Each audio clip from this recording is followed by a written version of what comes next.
Welcome to OkState Daily. Casey Porter here. So glad that you decided to tune in. Scott McKinley joins, and thank God you're joining because I need somebody to make sense out of this. You're always the one that makes sense out of everything, Scott. So have at it, man. Good luck. Oh, my gosh. Well, I think I'd start with this. We talked about this several weeks back, that what does cleaning house look like?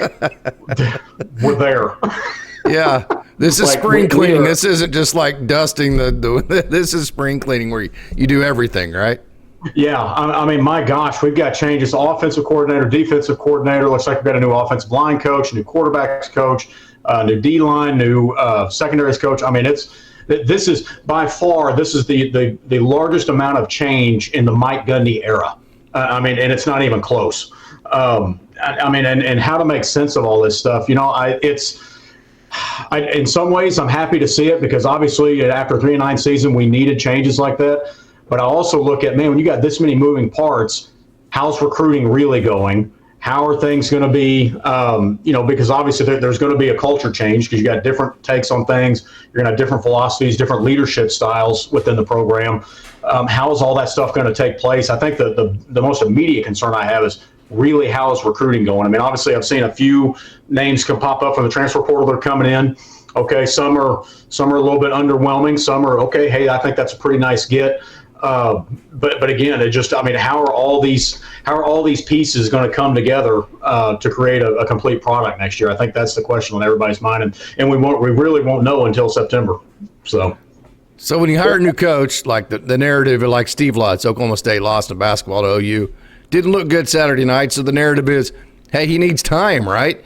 So, in essence, what you've done is, you didn't remove your head coach, but removing every other coach, I think, I don't think they've announced that Joe Bob Clements is leaving, but he will not be in any kind of position he's ever been in at Oklahoma State. It won't be the defensive line. It won't be linebackers. We don't know what's going to happen with Waz yet or not. So, no, you didn't replace your head coach, but you might as well have. So is this a reset to where Oklahoma State fans need to almost treat this like an entirely new head coach where you give them that leeway? As much as I hate to say it, in a way, yes. Because when you look at all that we lost coming from last year, and now you've got a completely new coaching staff, you're going to have to hit the portal hard, which I've seen some portal guys coming in. We just had the high school signing class. In some ways, yes, we kind of have to treat next year. I mean, the sad thing is it was going to be a rebuild in some form or fashion, anyways, just because of how much we were going to lose just by the natural causes thing, right? Between graduations, moving on to the NFL, those kind of things. But now even more so because now we've got different coaches in just about every single position. We're going to have new players in every single position. We don't know who our quarterback is going to be next year. I mean, there's right now, what is known? I mean, that's a good question to think about. What is known about next year? Nothing. We really don't know hardly anything about what next year is going to look like. So, yeah, I think I think in some ways it is, but at the same time, we've got the same head coach who's been at the helm for 20 years now. How does that? It's weird. It should. We're in a really weird spot right now. That's the only other word I know to use for it. Right now, it's weird.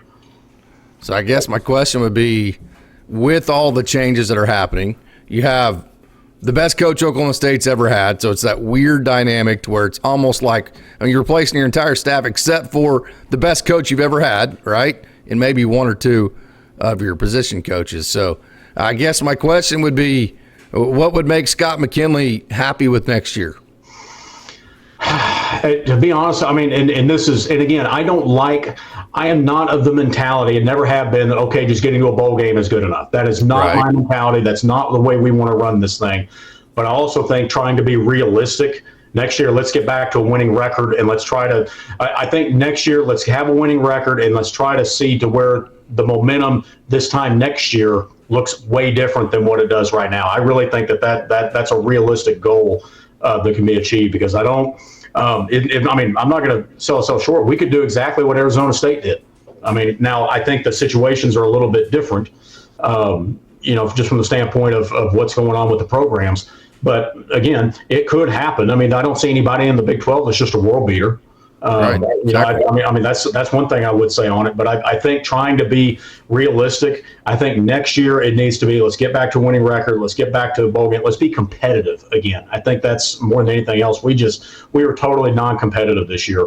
And then hopefully the momentum from that will springboard us into next year. And again, that's not where I want us to be. That's not where I think any of us want us to be. But I really think that's kind of where we're at. Again, similar to what we would see with basketball. My expectation of basketball is not to win the Big 12 this year. My expectation in basketball is that we try to rebuild from the place where we're at, which is really, really not good. So really, I think I kind of have the exact same expectations for football next year. Yeah. One reason I like to talk about it to you every week to get your perspective is that you have a lot of experience in the HR department, the human relations, as far as hiring and trying to figure out resumes and trying to find fits. So one of the narratives I brought up last night, and I really believe this because as a coach, I think fit really makes a difference for a kid. So are you putting a kid in a good fit in terms of their skill set, their personality, that type of deal? So when you look at Doug Meacham, not impressive whatsoever. If you just go based off of resume in the last 10 years, the last decade, you're going to have to look at that and go, this is a disaster. There's just no way around it. But from your perspective of hiring and firing people, knowing the human element of it, is there any way that you can make a positive case that this is a good fit and because of that it will work? I think the case I would make is that Gundy is comfortable with Meacham. I think that's the other thing is Meacham knows how to work with Gundy and vice versa. Because, and again, I don't know anything that was going on behind the scenes, but if you got a head coach and an offensive coordinator that are bashing heads, it doesn't matter how smart either one of those guys are, that's going to bleed over into the culture of the program. And I know we use that term a lot more than we probably should, but I think to me that would be the silver lining with Meacham is he knows Gundy's personality, Gundy knows his. My hope is that they'll be able to work kind of somewhat as a cohesive unit to try to get the best out of the kids. I think to be honest, my expectations have been fairly low this entire time. If you're a top notch, let's say you're one of the top 10 coordinators, up and coming coordinators, what have you in college football, is this a situation you really want to walk into? No, I've been trying to explain that to people. Yeah, that's just and that's just reality. Not trying to be negative, just it is what it is. And I think and again I go back to that expectation thing is basically we need an offensive and defensive coordinator that can get us, for lack of a better word, back on track.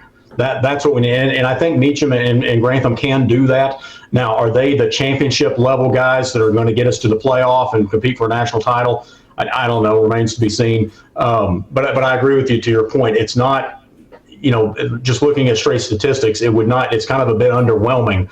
But I think my hope is he going to be good enough to get us back on track? Good and point. Is he going to be able to work with, because obviously we need our coordinators to work with Coach Gundy. I mean, you can't be on the staff and not be, and just be able to, be butting heads completely with Coach Gundy unless you are Dana Holgorsen.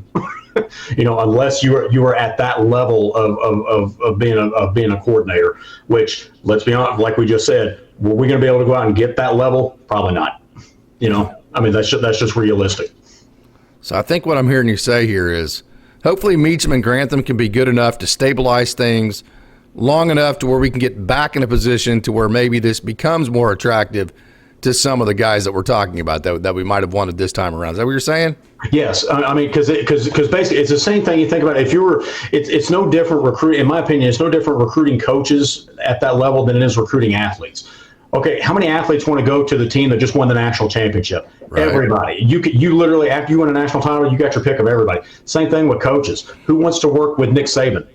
Everybody. Who wants to work with Kirby Smart? Everybody. But when you go 3-9 and you just literally are literally doing a complete rebuild, you're not going to have any players. You don't know who your quarterback is. Your head coach came within a whisker of being fired himself. It's not the easiest situation to be stepping into. So you're probably not going to get the top level guy. I think, again, like I said before, I think the whole thing is stability. I really think that's what it comes down to. So I guess with your message here is, what type of season will it take to convince other coaches around the country that we would want to attract to come here, that this is no longer a thin ice situation? I think really what I want us to get back to next year is that we are playing competitive football. That's one thing that I will say for the Mike Gundy era is we haven't had a whole lot of games. There's been some. I mean, again, over 20 years, you're going to have these. Sure. For the most part, the games that we've lost, for the most part, we've still been competitive in them. It came down to a last-second deal where we had the ball just didn't bounce our way, or we just didn't get a break. Let's get back to that. Called a terrible play. Yeah. Inside the 5-yard line. Yeah, 4 of them in a row. Yeah. Oh gosh. Yeah, you're bringing up bad memories now. Oh man. But no. I mean, the other thing is I think a potential coach needs to see that there is potential in that program, that he's going to have a chance for success, going to elevate his career. Because let's be honest, a lot of these up and coming coordinators, they want to be head coaches someday. Well, they want to go somewhere where they see that as a possibility, where they think that could be, it could help them advance their career, whether it's at Oklahoma State or elsewhere. And right now, I don't think there's a lot of guys that would view it as that. If we come out next year and we get back to where we're competitive, to where we have at least we're playing a fun version of football, if you will, something that people want to tune into, something that people would, that when we abroad, we're excited to watch. I think that's really the goal for next year. Yeah. For so long under Gundy, there were so many games where we left just heartbroken, right? You can think of the OU games. There were others too, but you also left going, damn, that was a good game. I mean, that was like 3.5 hours of the greatest entertainment you could possibly find, even though we lost. I think that's a great point you make there, is that we got to get back to, even when we're losing, it needs to be like the BYU game. Like Oklahoma State fans weren't losing their minds after the BYU game. It's got to get fun again. Yeah. It's entertainment, right? I mean, when you get down to the core. Well, and back, go back as early just even a couple of years ago, there were people around the country that would tune in to watch Oklahoma State because it was a fun brand of football. Yes. As much as you and I, we love a good defensive struggle, whether it's football or baseball or what have you. Let's be honest, offense sells tickets, it sells TV ratings. We got to get back to where we got a high-flying offense that could score, and the next play they could score on. That keeps people tuned in. It gets eyeballs on the program. Again, it makes it exciting to want to go to. And really, that's how Mike Gundy built the brand, if you will. Sure. We built it on offense. I know the old saying, defense wins championships. We've all heard all that. But again, offense brings eyeballs, which right now we need eyeballs in the right way. Yeah. Because right now we're attracting eyeballs in the wrong way. We do. So. All right, so shoot me straight here, Scott. So I'm going to play the guy or the gal out there these coordinator hires are terrible. There's no way this is going to fix any of this. Gundy's going to be fired within a year. Gundy's doing this to flip the bird to everybody because he's being held accountable by the Board of Regents, and he intentionally went out and hired a bunch of has-been retread coaches, and there's absolutely no way that's going to work. He's not going to get anybody good out of the transfer portal because our coordinators have no sizzle to them. And so I have no excitement for next year, and I'm not even sure I want to even go to the games. So I'm that guy or girl. What's your message to me? I think my message would be is that we support the program, and I think that's one of the things that if there is anything to take from all I'm going to use the term shenanigans that we have seen, is that the program is bigger than one person. The program is bigger than just the coordinators. It's bigger than one player. It's bigger than all of that. And I think the other thing I'd also say is, you didn't have to stop going for our administration to make changes. You know what I mean? Great point, Scott. Great point. There you go, man. That's well done. Yeah, I mean that's the thing I'd say. Well done, dude. Is our administration? They heard everybody loud and clear without them having to stop going to games to make the changes. So I think that's my. That is exactly right, man. I have never thought of it. That's exactly right, Scott. Yeah. So that would be my deal. Is keep going to the games, keep wearing your orange, keep tailgating, guys. That's what we do in the fall. There's tradition. We love the game, no matter what happened. Okay, we had a bad season, guys. We had bad seasons before. It doesn't matter. We kept coming. You know what I mean? I've sat through the rain. I've sat through the snow. That's what we do. Let's keep supporting that program. Let's keep trying to move the ball forward, if you will. Here's another narrative out there. Gundy's trying to burn it down on his way out. Is he that vindictive? I mean, he's been He's been on campus at Oklahoma State since 1986.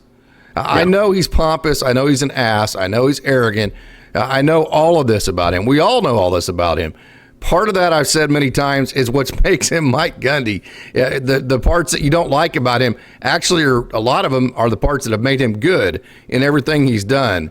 So we know all this, but is he vindictive enough to actually try to burn it down on his way out? I don't think so. I think at a certain point in a person's life, this became this was his life's work. Yes. I mean, when he looks back, when he's retiring, fishing, doing whatever he's going to do in his retirement, this was your life's work. Do you really want to look back on it and say, "Yep, I burned it to the ground"?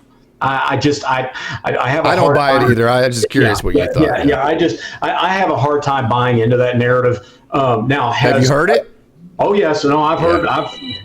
I've heard just about everything at this point. Now, I will say this, and this is one thing that I will say. And again, I got to give credit where it is due, as I always try to do. Gundy's been the most successful coach in Oklahoma State history for the last 20 years. We know the record; it's unequal in Oklahoma State history. And the people that are ardent Gundy supporters will always point to that, and they are not wrong. They're not wrong in any way. But what I'm also going to say is he also has to own what has just happened in 2024. And the other thing that I would also say is I think there's been a feeling amongst Oklahoma State fans that, at least with Mike Gundy, we won't go back down to the dark days. You know what I mean? That we won't go back down to where we're irrelevant, to where it's no fun, to where we can't make a bowl game. We can't beat a rival for 20-something years. At least with Gundy, we won't have that. Well, if this year proved anything to us, guys, you can go down just as quickly with Gundy as you could another coach. That's just the truth. So the question we've got to continually ask is Gundy the right guy to lead us forward? Again, it's just like buying a stock. I don't care what the stock did 20 years ago. I care where I think it's going from today. Now again, but I've also stated I think Gundy has earned the 20 years has earned him the chance to try to right this ship, and I sincerely hope that he does, because that's what's best. That's still what's best for the program, for the university. It's what's best for Mike Gundy, I think, long term. Because again, he's going to look back on this someday and look at his life's work was Oklahoma State football, and I really do believe that Mike wants to leave the program in a better place than where he found it. I don't buy into any of that stuff that he's trying to burn it down. Has he made mistakes? Absolutely. I think that's apparent to everybody, but hopefully we're trying to right the ship now. So his cocky, arrogant persona, per se, if he comes back to Oklahoma State, say 5 years after he quits, and we're all of a sudden better than we were when he was the coach, his ego could take that? I would hope so. Or would he be happier if we went back into the wilderness and all of our success could be attributed directly to him? Which one makes Mike Gundy happier in retirement? My hope is it's the first one, and the analogy I'd use is the same thing I'd look at with my kids. I really hope my kids are more successful in life than I am. Yes, correct. And I feel like, and I feel like I feel like at least in life I've at least got a few things going for me. But I really want my kids to be more successful than I am. I would like to think that it would be that way too. That you can look back on it and say, you know what, I helped build that, and I helped others succeed. That's something coaches talk about that a lot. And I'll be honest with you, I one of my people skills is I can read through coaches sometimes. There are some coaches that's lip service. There are other coaches, they truly mean it. What matters is that they want to build up others. I do believe that does matter to Gundy, that he wants, I sincerely believe in my heart of hearts that he wants to build up others, and he wants to see other players succeed and have success on the field, on and off the field. I really believe that does believe that. Now, and again, it's difficult when you're managing an organization where you've got 100-something people in it. Sure. Does that mean that every single person that comes out of your program is going to be a success in everything that they do? No, that's not realistic on anybody. But I think most players that played for Gundy would say that he helped their career, he helped them grow.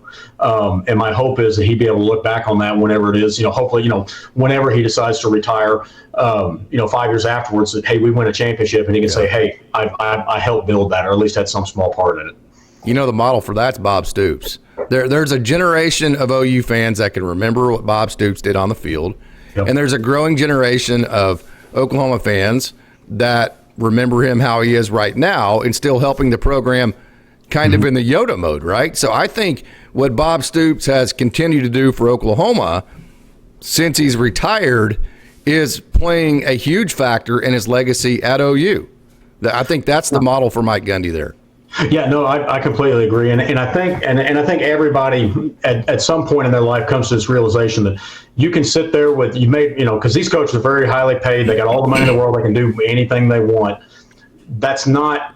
At the end of the day, that's not really why you did it, and it's the same thing I tell athletes these days too, is that you didn't start playing the game, whatever sport it is that you're playing, you didn't start playing it because you thought, oh my gosh, I can make a whole lot of money at this 20 years from now when I'm an adult. Yeah, right. You started playing the game because you loved the sport. Yeah. And I or think mom and dad made you one of the two, yeah. Yeah. Mom and dad may be looking at that scholarship money, but So I'm hoping my daughter can get there someday. But really, when you think about it, it's you didn't get into coaching because you just wanted to make a whole lot of money. Sure. Very few people do it, and the ones that do, they don't last very long. Yeah. And I think eventually you have to come around full circle. You realize, look, I've made all the money I can. Let's devote ourselves to a little bit of a higher purpose. And my hope is that that's what Gundy will do going forward. Basketball team, man, what do you think? There's been mixed results. Coach Lutz, I like his message. I like his persona. I like his no nonsense type of deal. So where are you at here? At this point, and I know we're coming off a rough night, Saturday night in Bedlam basketball. Overall, I've been pleased, and I think because I'm seeing the things again, like kind of almost what we just talked about. We're hustling on defense. We're working on things on offense. We had a bad shooting night on Saturday. You know what? Sometimes those things happen. It's like in baseball. Sometimes you just can't hit the ball. Overall, I'm pleased with it. Again, he had to put this team together. He had to go out in the portal and get like 10 guys for us to just even put somebody on the court. So from a win-loss standpoint, I'm really not. I'm not going to be judgy at all this year on that. Again, and I think the other thing that is also going to be really, really difficult, the Big 12 is absolutely stacked when it comes to basketball. This is going to be a tough season, but I like what I see. And again, this team is scrappy. I am going to predict at some point in the Big 12, we're going to beat somebody that we shouldn't.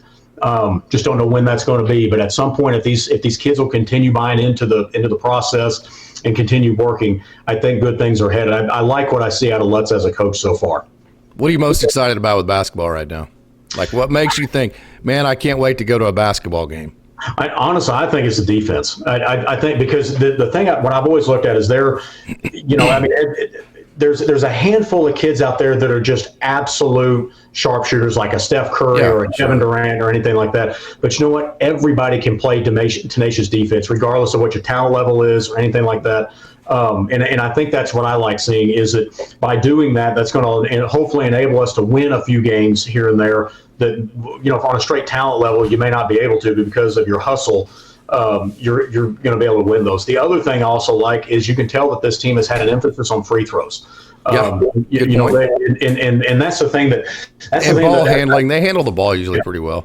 Yeah. I think the thing that would drive me nuts, I've never coached basketball, and I hope I never do, is, could you imagine coaching a baseball game and you said, hey, guys, we only turned the ball, we only made 8 errors tonight. Yeah, right. But you fight and you scratch and you claw and do all this stuff for 40 minutes, and you lose the game by 2 and you missed 10 free throws. That would absolutely drive me bonkers as a head coach. That can literally win and lose a ball game as free throws. Mm-hmm. Like I said, I like what I'm seeing so far. Again, I think the win-loss record is going to be tough this year. But again, this was a total rebuild that he was having to come into. But so far, I like what I see. Yeah, I like our ball handlers. I like Khalil Brantley. I like Arturo Dean. Yep. I'm really high on Jamiron Keller. I think he needs to pick his game up. I think Marcellus Avery needs to play more. Sometimes you get into this situation to where you have so many interchangeable parts that it's almost counterproductive, because you never have like 5 guys on the floor at the same time. And so it's very hard to actually get in a rhythm with each other. I think we're seeing a little bit of that is whenever you bring in all these guys and they have very similar skill sets, that you're just constantly shuffling them in and out.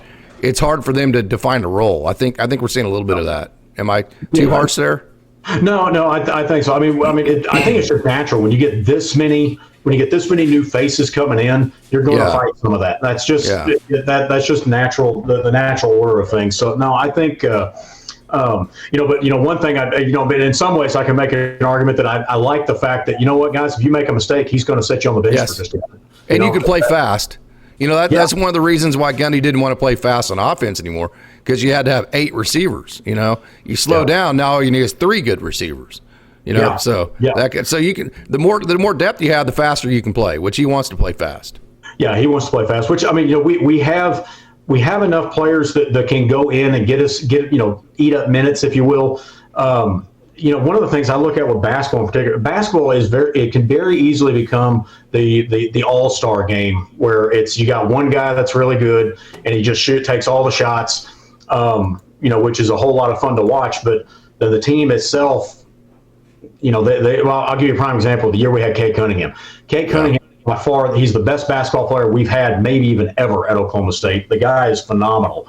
But that team, made it to the first round and didn't get any further because they had it set to go all the way to the Final Four too, man. Yeah, could not freaking beat Oregon State. Dang. Yeah. But you think about that. And again, we'd have to go back and look at that individual game. But part of the reason is because, we just looked at, Cade Cunningham was the guy, and if he didn't drop 40, 50 points, we couldn't win. Yeah.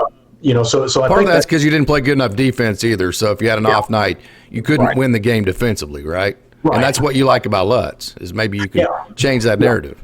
Yeah, it's because and that's one of the things I think Eddie Sutton even talked about is offense can be kind of sporadic, because we all know this. If you've ever shot a basketball, there's times where, man, you can't miss. And there's times where, my gosh, it seems like the rim's got a lid on it. Yeah. But your defense can be consistent every single night. And I think that's what Lutz is trying to get us moving towards. And get to the goal. And so, like on a night we're not shooting the ball very well, play good defense, get to the rim and shoot some free throws and make them. Kind of is the formula we're talking about. That raises your floor. I think Mike Boynton's teams had high ceilings, like they could go beat KU on the road, but then they also had really low floors where they could lose to really stupid teams because they didn't do all the things that raise your floor. And I think the job that Lutz has is to raise that floor to where even on nights that aren't great, you're not going to lose to teams that you shouldn't lose to. But hey, we've got about 3-4 minutes here left, Scott. Talk a little bit about the softball team this year. Set us up for what we're going to see. Oh, man, I am excited. I am very, very excited about softball this year. I'll tell you straight up, when I look up and down the lineup, in my opinion, this is the best lineup in the Big 12. Oh, wow. In my opinion, okay, again, the 2 other teams that we were competing with are now no longer in the Big 12, so that has at least part of it. Yes. But my gosh, you got Edwards coming back, you got Godwin, Claire Tim. The lineup is looking absolutely fantastic on offense and defensively as well. I think things are really shaping up there. It's good. I think what we need to watch early on is who's going to be the dominant arm in the circle. Obviously we brought in a couple good arms. With Malin and Cantrell. I think that's her name. Was it Cottrell? No, that was a different one. The girl from Baylor. I forget the name. I just remember she came from Baylor. I think that's really what I'm going to be watching early, is to see who's going to step up and be the big arm in the circle. But as far as pure talent, I think this team's got a really good chance to win the league. I think they got a really good chance to make a deep playoff run. Again, there's a lot of things that have to happen between now and then. Just because you on paper look really good doesn't necessarily mean that things are going to come to fruition. We found that out in football this year, unfortunately. But no, as from a softball standpoint, I'm really excited. Coach Gajewski, I think he's as excited about this team as any that he's had. So I think we're setting up to have another really good year of Cowgirl softball. Yeah, I think baseball is going to be good too. You got all 3 catchers coming back. You got Aiden Miola. You've got some transfers that can play up the middle. You got Avior Ortiz. Colin Brigham comes back. I think Colin Ritchie could play third base if you needed him to. Left field, whatever you need out of him there. And then obviously you have Nolan Schubert. You've got Cade Davis. You've got Ryan Ure out of the bullpen. That's going to be a 100-mile-an-hour left-handed arm. And you got Sean Youngerman, who came in from Westmont College, who I know one of the Dodgers coaches went to Westmont. I just talked to Sean Coyne, who was actually the pitching coach for Rancho Cucamonga. He's very high on. Matter of fact, he was one of the guys that actually helped recruit him to Oklahoma State. So big on Sean Youngerman. There are some really nice arms on this team. This is going to be a baseball team that Oklahoma State fans are really going to enjoy watching this spring. We'll get into more of that as we go. I think it's just going to be very complete. Of course, you lose the firepower of Carson Benj and Brian Holiday and Sam Garcia. But again, you found Brian Holiday and Sam Garcia last year out of JUCO and High Point. So I promise you, they found arms that can replace and be very good. I just promise you that. Yeah. Starting with Sean Youngerman. So I'm equally as excited about baseball as well. Wrestling obviously is very good. So, hey, Scott, any final thoughts before we get out of here? I think the good news I would say moving out of football season is, one, as we said many times, it's over. Changes are happening. We've asked for changes. The changes are happening. Don't know how that's all going to pan out. We'll have to see when we get to next fall. But like we said before, I love what I'm seeing out of the wrestling program. Got a real nice Bedlam win Friday night. That was really fun to watch. I believe it's 20 straight. I mean, not to plan. I think it tied the all-time record of consecutive wins, dual wins over OU. Yeah, so that's a nice thing. And again, I think we got a lot to look forward to in the spring sports. So I just say go Cowboys, and let's keep supporting these programs. And you never know, we might have the back half of the year may be a lot more fun than the front half. So hopefully, absolutely. Scott, great job, man. Thanks.